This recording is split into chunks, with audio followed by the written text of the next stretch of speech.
From New York City for our viewers worldwide, I'm Katie Greifeld in for Jonathan Farrow. Bloomberg Real Yield starts right now.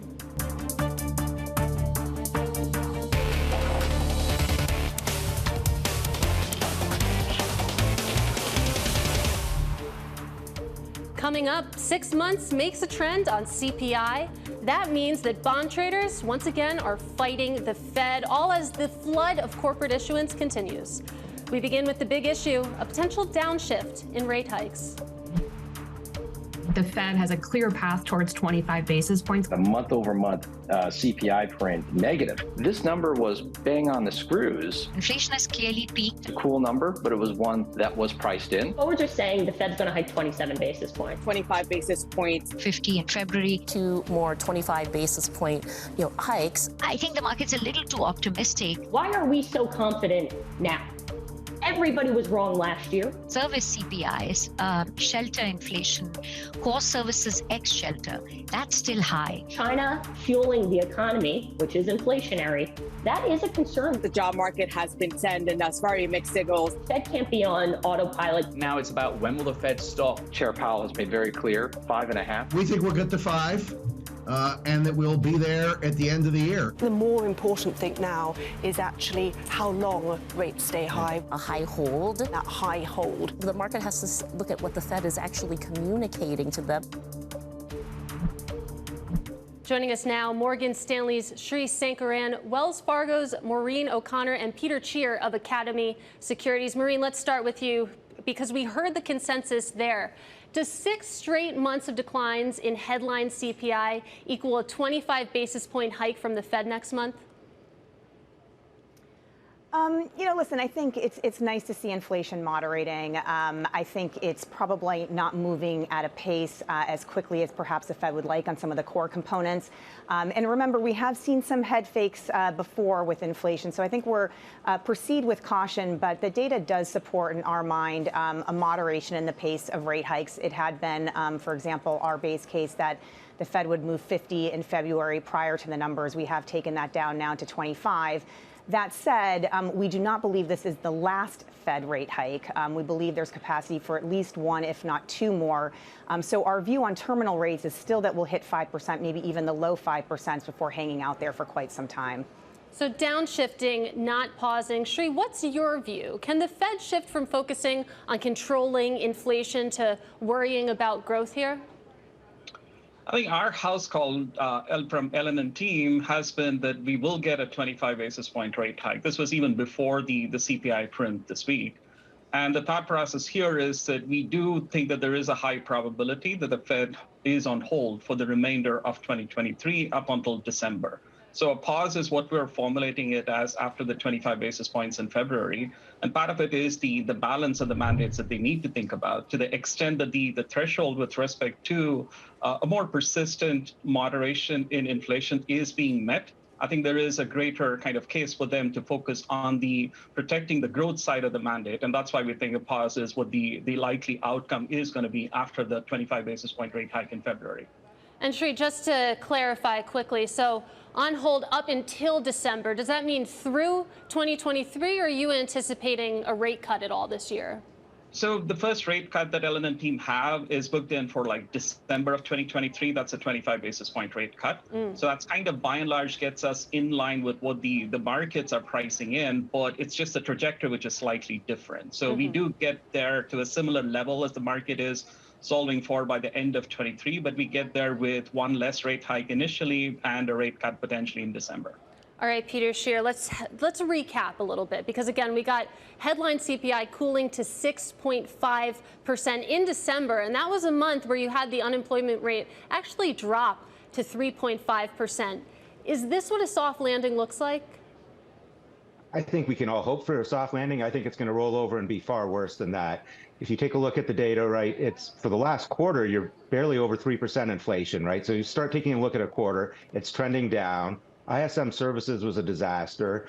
Both the ADP and even non-farm payrolls came out slightly weaker on wage growth. So I think there's a lot of potential that even by the next meeting, more weak data comes in and 25 might get taken off the table. I think they're going to be done. And I think we're already going to regret how far we've hiked, because I see signs that this economy is rolling over faster than we would like.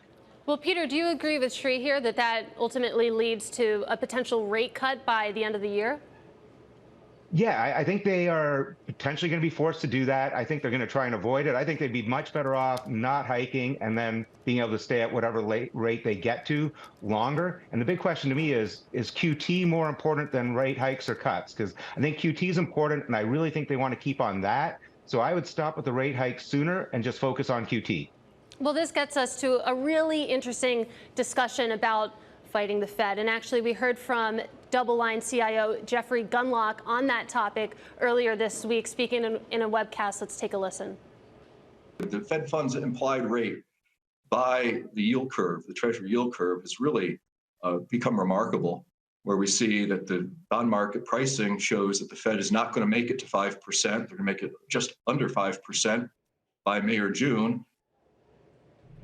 So, Maureen, there's a definite tug of war going on here between the markets, between the Fed. You heard Gundlach's view that it's the bond market that's going to win out, that the Fed isn't going to be able to make it to 5%. How big of a likelihood is that, in your view, that actually they're going to have to capitulate and reach a lower ceiling than maybe they had projected? We just don't see it yet. I mean, I think the reality is we are still a very far cry away from the Fed's 2% target. And like I said before, there's some core components that are particularly sticky at the moment that I think the Fed still has some work to do. So I don't think we're anywhere close to claiming victory yet, which is why we maintain our view that we should take the Fed very seriously, we should take the dot plots very seriously, and that we will be looking at 5 or even slightly north of 5% terminal rates, and that they do likely hang at those levels for the balance of 2023 and potentially, you know, well into the first quarter of next year. Well, you touch on something that I've been wondering. Obviously, you have a lot of people declaring victory here, saying that we're out of the woods on inflation. But Maureen, was getting from 9% on headline year-over-year CPI to 6.5% the easy part? What does the path to 2% look like in terms of the timeline, and what does that mean for interest rate volatility? Yeah, well, I mean, certainly, you know, we're going to have to decelerate at a much faster pace than we have been to get anywhere close to 2% close by year end, where, you know, we might start to be talking about something closer to a Fed pivot. And I think we still have a ways to go. I mean, again, remember, you know, top line CPI has been largely driven by commodity prices, at least at this point. You know, like I said, some of the core components still, you know, providing some, I think, some thorns in the sides of the Fed. And the market, like it does, is getting ahead of itself. And I think the Fed is going to have to kind of push back on the market. Clearly, the rhetoric this week was a little bit more dovish in its lean, but we'll see what happens at that Fed meeting. I could see the Fed continuing to remind the market we are not out of the woods yet. We still have quite a bit of work to do. So in our mind, there could be some, you know, further choppiness. Now, I do think we have probably seen the peak in term yields, but I think you're probably looking at a volatile road ahead here. Well, let's wrap this into a conversation on financial conditions, because we had Citi weighing in on that earlier this week, saying that we continue to think the Fed concern about loosening financial conditions amidst tightening labor markets imply underappreciated hawkish risk, including of a 50 basis point hike on February 1st. This is even more the case after the dramatic decline in Treasury yields last Friday. So, Tchir, how are you thinking about financial conditions? Because according to market-based measures, obviously, they have been easing. They've actually turned positive into, you know, loose territory by some measures. How much of that is a risk when you're thinking about what this Federal Reserve will do? I think that is an important element of the balance that they would try to achieve, right? But I mean, at the end of the day, the tightening of financial conditions is just a means to an end goal. That's not the key catalyst that the Fed is trying to control for. So how do they achieve that in terms of kind of moderating or preventing a further dramatic easing of financial conditions to fuel a second wave of inflation potentially? I think you can still do that by holding rates at the current levels for longer. So that's why for us, when we think about the risk to markets, and specifically when I think about it from the perspective of credit markets, what we've been emphasizing is the length of the pause. That is really what would matter for the performance of credit markets over the medium term. And to the extent that the Fed is concerned about a re-loosening of financial conditions and wants to kind of preempt any second-order effects with respect to inflation, they can potentially do that by holding rates at these levels for longer. Peter, I want to get your thoughts here because we heard from the Fed themselves last week in the minutes saying that they're worried about an unwarranted easing in financial conditions, potentially complicating their efforts to fight inflation. I want to talk about that word unwarranted. What does that mean in your view? You know, who really knows at this point, right? We've got a stock market that's now driven by daily and weekly expirations. I think the Fed should not be looking at the stock market on anything other than maybe a quarterly or semi-annual basis, right? It is gyrating all over the place. It can't make its mind up within 2% after any given number. So I think they're supposed to stop looking at this, think more about the economy. And the other pressure point, though, that I think might start becoming to bear is all of a sudden fighting inflation doesn't seem as politically supported, right? Elizabeth Warren's out there tweeting that they've got to keep an eye on this. The mainstream media seems to be signaling, hey, inflation's done. So I don't know whether this is going to factor into any of the Fed's influences, but this seems to be a very important distinction post this number, how mainstream media and even the politicians are acting. Well, Peter, quickly weigh in on the path of inflation, that path to 2%. Like we were talking about with Maureen just a few minutes ago, was 9% to 6.5% the easy part? What does the path to 2% look like? This may sound crazy, but I don't even know where annual inflation is, right? I don't know what annual jobs created are. I'm looking at the last month, last quarter, what the trend is. You take last quarter, right? It's significantly down. It was 0.3, 0.2, 0.3, I think, for monthly core. So, barely 1% or under 1%. So that's a good rate. And that's with housing way overstated. OER said it was 0.8. So that's the highest monthly increase in OER going back 35 years. Anything that you pull up that's real time on rent doesn't show that. So I think it's already inflated. So I think you're going to see things come down. You just made it through our holiday season. And if I'm right, where we had this goods consumption pulled ahead, and that's fallen off a cliff, I think you're going to see some of the same on the services, where you had this kind of revenge purchasing, this revenge service needs, all this displaced stuff falls off. So I think we're going to be negative Q1. All right, guys, we're just getting started. Tchir, Sankaran, Maureen O'Connor, and Peter Tchir, everyone sticking with us. Up next, it's the auction block, a record-setting week in Europe. This is Real Yield on Bloomberg.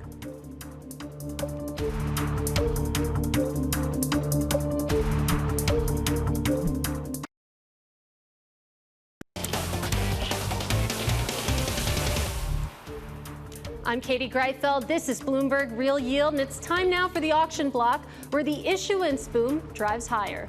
Starting in Europe, its primary market saw its first ever 100 billion euro sales week. Financials led the way for the second week. Here in the U.S., at the midpoint of January, issuance stands at over $94 billion. Volume appears to be on its way to beat the monthly consensus. And in U.S. high yield, that market perked up a bit this week thanks to energy companies and has now priced $5 billion month to date. Still, though, that's down 52% compared to last year. Meanwhile, Crossmark's Victoria Fernandez is favoring investment-grade credit over high yield. High yield right now, I think, is a little too tight. I would expect to see yields widen pretty significantly, I think, as we go through the first couple quarters of this year. I mean, our outlook is that you're probably going to have a mild recession. So if you do, those high yields, that's where you're going to see the movement first. We're looking at more investment grade. So it's a good place to be at this point. High yield makes me a little bit nervous. Still with us, Tchir, Sankaran, Maureen O'Connor, and Peter Tchir. And Maureen, high yield makes Victoria nervous. How does it make you feel?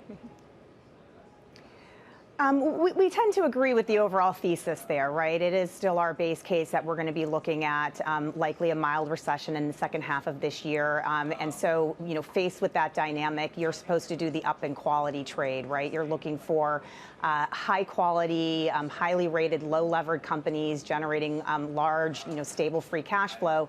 And so that tends to favor investment grade over high yield. It tends to favor single A and double A assets over triple B assets. But it's not to say that there aren't investing opportunities in high yield. We do think double Bs, for example, are going to outperform single Bs. But we do see further weakness across all spread product this year. And so the tactical play would be, again, to stay in those companies that are best positioned to weather economic downturn to come in the next number of months. And Tchir, this conversation comes on the cusp of earnings season. We got the first taste with the big banks this morning. What are you expecting to hear this upcoming earnings season when it pertains to high yield? What is it going to tell you?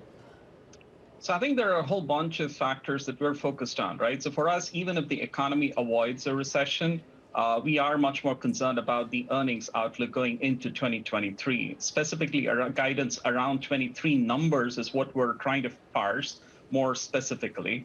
And I would say that within that, it's going to be about the ability of companies to preserve margins, to kind of generate more operational efficiency, whether they're able to deliver that, and whether they're able to preserve cash flows. I think those are some of the metrics that we'll be closely watching to figure out which ones are able to ride out this tough earnings period versus kind of whether it ends up being like a broader problem for the market. And Peter, it sounds like you have a pretty cloudy outlook for the economy this year. What does that mean when you're looking at the relative value, the opportunity set in high yield versus investment grade? So I think like everyone else, I prefer IG a little bit. I'm less concerned about high yield. I'm much more focused on the leveraged loan market. I think if we get any early signals, it's going to be out of the leveraged loan market. So you can participate through those like ETFs, HY or BKLN, SRLN. And why I'm concerned about the leveraged loan is the CLO market was so hot. That's where deals that would have struggled to get done in the bond market went. People had to ramp up these CLOs, so I think maybe there was a little bit less, discretion. And also, it was a lot of the companies that were a little bit more tech-oriented, a little more new economy-oriented, tended to go there. So I think if there's going to be a credit problem, it's going to be first and foremost leverage loans and maybe triple Cs. And away from that, I think you're fine. Though I do like 5 to 7 years better. It's funny that you bring up the ETFs because actually just yesterday you had the BlackRock AAA CLO ETF actually begin trading. It's BlackRock's first foray into that space. And I mean, CLO ETFs have been on fire. They saw some pretty hefty inflows last year. They did pretty okay on a total return basis. And sort of the pitch that I get for CLOs is that leveraged loans, they're floating rate. They should benefit. Are you saying that that sort of argument doesn't necessarily hold in this environment? I think it's a little bit more complex than that. I think GAA was one of the original ones. I also like JBBB, which is a triple B, slightly lower. So I think you've got slightly more issues within the leverage loan space, but then you structure that, right? And it's the structure of that that's very well designed to protect the investors. So my running joke is that it would be easier to pick a NCAA perfect bracket than break a AAA tranche of the CLO. You can go back to the 98 when they had CBOs. You can go through synthetic CLOs, synthetic CDOs. CLOs, especially the AAA credit-based ones, are very good. They're designed to protect the investor. So I really like those. And I'd be comfortable digging down into the triple B, so JBBB, for example, if it was a bigger size. But I think CLOs are interesting, even if the underlying product has some questions. So comfortable maybe looking at some of the maybe more products out on the risk spectrum when it comes to CLOs. Maureen, I want to come back to you in this focus on quality, because you think about quality and you think about what performed really well last year. It was cash. And I mean, you look at the yield on 3-month T-bills right now, it's around 4.6% or so the last I checked. Are you thinking about cash here? How are you thinking about duration? Yeah, I mean, the duration question is an interesting one because I think it depends on what type of returns you're looking to generate as far as, like the credit markets are concerned. From a, a total return perspective, I still think the very front end of the curve looks very attractive here. But I think, when you think about, curve steepening throughout the year, which is our call that we're probably looking at the kind of peak of the inversion in the benchmark yields at the moment, there could be some argument to start thinking about, locking in some of these long-term yields. I mean, you can't deny the technical and the very long end of our curve right now. It's exceptionally firm. It's true for both the government market and for the credit markets. So I think it kind of depends a little bit on where your focus is. Excess returns, from that perspective, spread curves are exceptionally steep right now on the short end. So it might argue pushing a little bit further out the curve. So I think it kind of depends a little bit on what your focus is. But I think the nice thing about fixed income right now is that for the first time in a very long time, there is, actually some income to be earned this year. So I think there are some nice, return opportunities in 2023 versus where we were this time last year. All right, guys, hang tight. Tchir, Sankaran, Maureen O'Connor, and Peter Tchir, everyone sticking with us. Still ahead, it's the final spread. The week ahead, bank earnings continuing into the week, along with a host of Fed speak on deck. That's next. This is Real Yield on Bloomberg.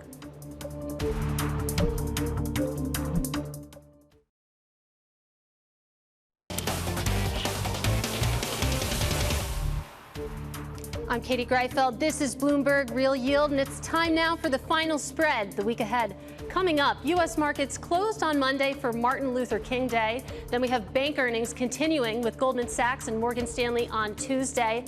A BOJ rate decision on Wednesday, followed by the Fed's Beige Book, plus inflation data out of Europe. Then ECB President Lagarde and Fed Presidents Collins and Williams speaking on Thursday.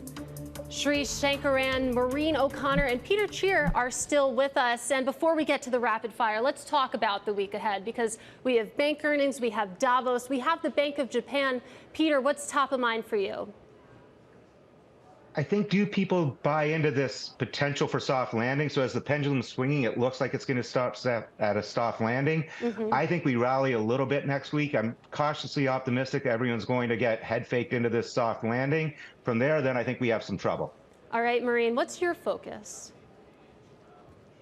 I think it's all about earnings now at this point on the other side of CPI. I think that's going to be probably the focal point for the early part of next week. We obviously got a little bit of a taste of that today, but I think as we press through the back half of bank earnings and we start to get into the corporate earnings cycle, that to me is where we're going to start to see the true health of the underlying economy here and take some market direction from there. Sri, are earnings your focus as well? 100%. And I would say that to the point that Peter made earlier, I mean, it is going to be about how the lower quality companies with more floating rate oriented capital structures, what kind of earnings and margins that they are able to deliver and what guidance they deliver. I think that's going to be critical when we think about the performance of credit markets. All right, guys, it's time for the rapid fire round. We have 3 questions, 3 quick answers. Maureen, I'm going to start with you. Do 10-year Treasury yields get to 3% or 4% first? Ooh, good question. I think we might test 4% again, but we do see the year ending closer to the low 3s. Peter? I'm going to go with 3%. Shri? 3%. All right. Does the 2s, 10s yield curve uninvert this year? Maureen, running up against the clock. What's your answer? No. Peter? It certainly tries to. I don't know if it gets there. Shri? Yeah, no is the answer as well from our side.